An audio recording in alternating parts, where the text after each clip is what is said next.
ನಮಸ್ತೆ, good morning. ಇವತ್ತು ನಾನು ನಮ್ಮ ಮನೆ ಸ್ಪೆಷಲ್ ಅಡುಗೆ ಮಾಡ್ತಾಯಿದ್ದೆ. ಬನ್ನಿ ನೋಡ ಏನು ಅಡುಗೆ ಮಾಡ್ತಾಯಿದ್ದೆ. ಪಕೋಡ ಮಾಡೋಕ್ಕೆ, ಆನಿಯನ್ ಪಕೋಡ ಮಾಡೋಕ್ಕೆ ಎಲ್ಲ ರೆಡಿ ಮಾಡ್ಕೊಂಡಿದ್ದೆ. Onion pakoda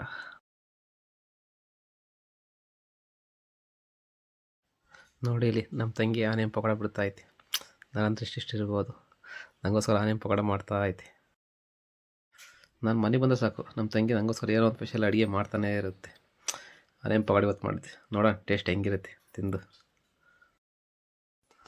onion pakoda ready ಆಗಿವೆ. ಬಿಸಿ ಬಿಸಿ ಆನಿಯನ್ ಪಕೋಡ ನೋಡ್ತಾ ಇದ್ರೆ ಬಾಯಲ್ಲಿ ನೀರು ಸುರಿತಿದ್ದಾವೆ.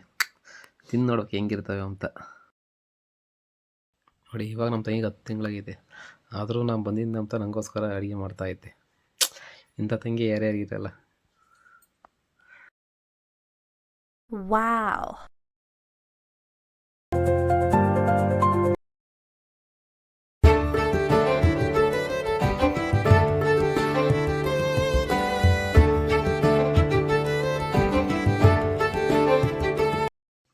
ಸೇವೆ ಪಾಯಸ ರೆಡಿಯಾಗಿದೆ, ಬನ್ನಿ ಫ್ರೆಂಡ್ಸ್. ಶಾವಿಗೆ ಪಾಯಸ, ಆನಿಯನ್ ಪಕೋಡ, ಹಪ್ಪಳ ಮತ್ತು ಚಿತ್ರಾನ್ನ, ಬನ್ನಿ.